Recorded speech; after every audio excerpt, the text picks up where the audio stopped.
አሰላሙ አሌይኩም ወረህመቱላሂ ወበረካቱ። ውድና የተከበራችሁ የፎዚ ቤተሰቦች ሰላም ብያለሁ። በያላችሁበት የዓለም ዳርቻ ሰላማችሁ ይብዛልኝ። የሲፈት መንገድ ክፍል 9 በሱለይማን አደም የተጻፈ።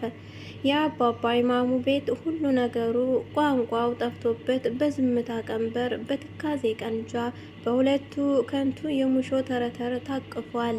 መታ ካየቻቸው 3 ቀናት ቢያልፍም የመዓት ዓመታት ያክል መዘግየቷን ከአዳፋ ጋቢያቸው ሸፐልኮ የወጣው ደም አልባ ግራጫ እግራቸው ነገራት ብለን ነበር ያቆምነው።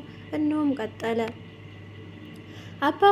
አባባ ኢማሙ እናቴ እንዳለችዎት ተሻለዎት ወይ አለች። ፍርሃት አቅፏት አይኖቿ እየተቁለጨለጩና እጆቿን እያፋተገች እኒያ ሰጊድ ከድር ወይም አባባ አዛውንቱ የነገሯት ነገር ነፍስ ሰርቶ አየች። ሞተው ከሆነ አስክሬናቸው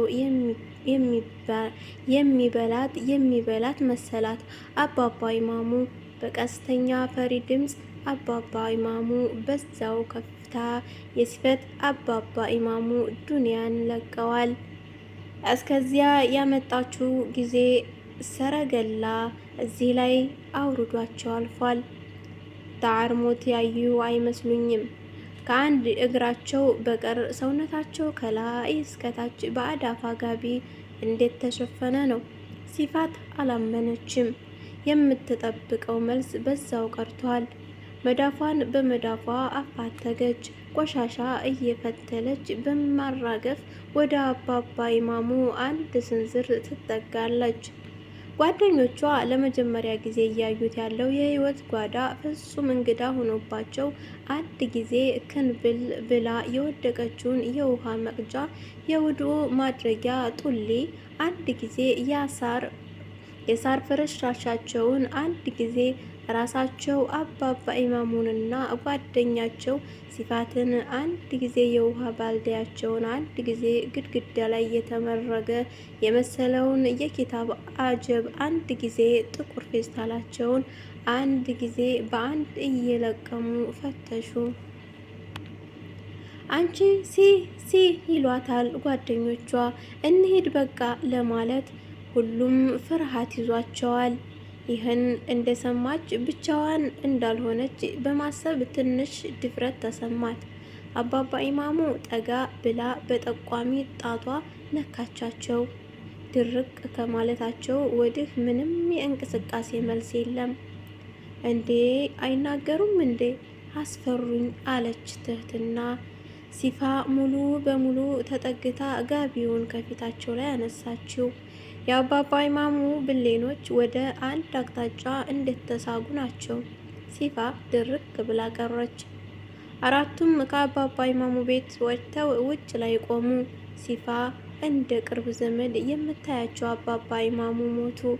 ሲፋ አለኝ ያለችውን ሁሉ እንደጨረሰች ሆነች። አይኖቿ ህመም ሊያፈሱ ፈቀዱ። ልቧ ከወትሮ የዓመታት ስርዓቷ ልትዛባ ፈቀደች። የሲፋ ነፍስ ጨርሳ ጎደጎደች። ጓደኞቿ ሊያባብሉ እየሞከሩ ቀና ላትል የታጠፈች ሆነችባቸው። ሙልተዘብን አስከትላ ወደ መስጂድ ሮጠች። እንደደረሰችም ወደ መስጂዱ ግቢ ገብታ ባለፈው ያናገሯትን ሰዎች ትፈልግ ጀመር። አንድ ጥግ ላይ ባለ ሶፋ ተኮፍሶ ተቀምጦ አየችው። የሆነ ነገር አስደንግጧት እንደበረገገ ሰው ቆም ብላ ከቆመችበት ቦታ ወደ ሰውየው ተወነጨፈች። አባባ ኢማሙ ሞቱ አለችው። ማን ነው እሱ አላት። አንዳንዴ አባባ ኢማሙ እዚህ ኢማም የነበሩት አለችው። ግርምት ባስደነገጣቸው ፈጣጣ አይኖቿ እስኪ እዛ ቢሮ ግቢና ንገሪያቸው አላት።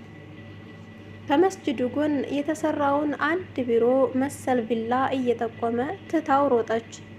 ሙልተዘብ ሲፋን ጡል እያለች ተከተለቻት። እዛም የጠበቃት ጥያቄ ማን ነው እሱ አባባ ኢማሙ የሚል ሆኖ አገኘችው።